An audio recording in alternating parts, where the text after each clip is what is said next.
Então, irmão, o que é restauração? Restauração é você voltar ao que era no início. Quando você tem uma situação que você quer restaurar uma parede com a pintura que era no original, que foi, a decorrer do tempo, essa parede foi pintada várias vezes. O que você tem que fazer? Você tem que tirar aquela camada de tinta que foi dada uma em cima da outra até chegar na pintura original. Aí você vai ter uma pintura restaurada. Restauração da igreja é a mesma coisa.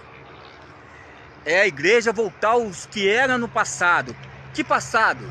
A igreja de Atos dos Apóstolos.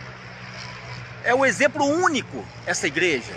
O exemplo único que eu digo no sentido de igreja, porque o nosso exemplo único é o Senhor Jesus. Mas o que eu digo em relação ao molde de uma igreja verdadeira é a igreja primitiva. Entendeu? Por que eu digo que tem que voltar? A igreja dos dias de hoje tem que ser restaurada aos moldes da igreja de Atos dos Apóstolos. Por quê? Porque a partir ali de Martinho Lutero, quando houve a reforma protestante, Martinho Lutero com boa intenção de reformar a igreja, mas já estava doutrinado dentro dos conceitos de uma igreja templo, de uma igreja católica que ele fazia parte antes da reforma. Então Martinho Lutero saiu com aquele conceito dentro de si e fundou uma igreja, a igreja luterana, aos moldes da igreja católica, no que eu digo no sentido de templo, nesse sentido.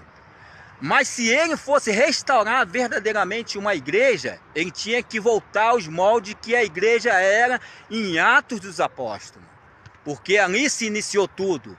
Então restauração é você voltar a uma igreja de como era em Atos dos Apóstolos, uma igreja aos moldes da igreja primitiva, antes de se contaminar ali com Constantino.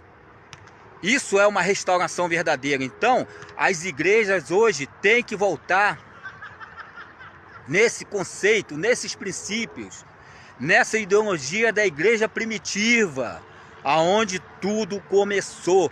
Por isso a importância de história da igreja.